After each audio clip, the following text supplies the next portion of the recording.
Speak now to the Syrian activist Osama Nassar, who joins us now from the English city of Coventry. Osama, thanks so much for your time. I know you were living in Syria in 2011 when the uprising against the regime began. Tell us about what your experience was like over the years from 2011 onwards when you encountered the Syrian authorities. Yeah, well, that's right. I was arrested in 2011.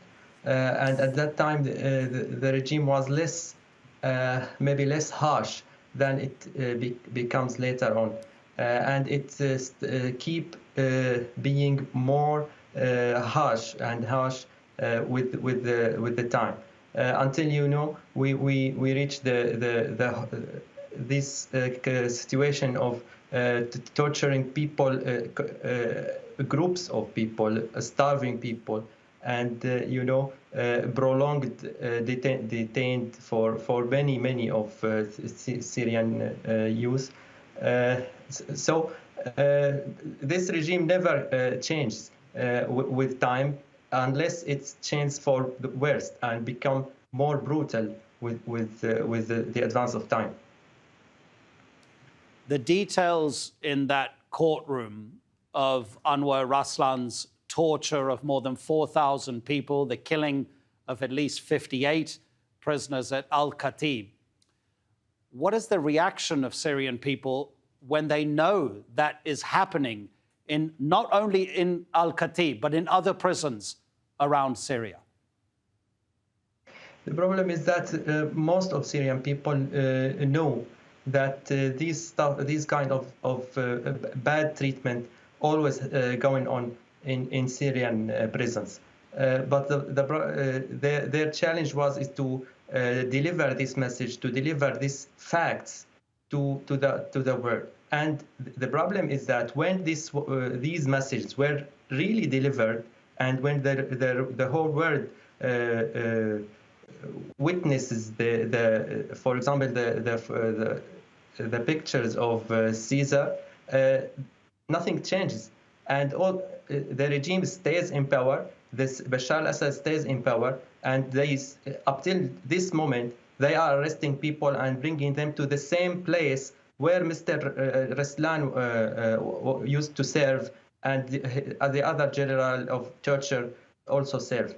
So I think the step that took place this morning is only a very, very little step, just to deliver the message to the Syrian people that although it was late, it was very tiny according to the huge tragedy that we are living in. Maybe sometime those criminals would be brought to trials, and hopefully this would happen sometime even in Syria.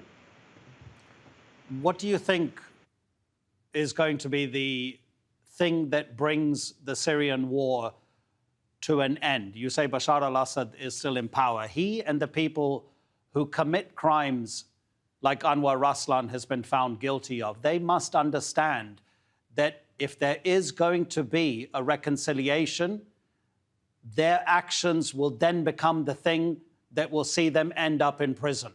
So maybe there is no reason for them to want a reconciliation. How will the war end? The Syrian cause now is like a global cause. It's not about only Syrian and in only this space of the world. So I think that the world can force a solution or a reconciliation to Syria. They can force Bashar al-Assad to step down. They can force, for example, at least to just clear the prisons, to set people free from those torture centers and from other places. This will at least reduce the feelings of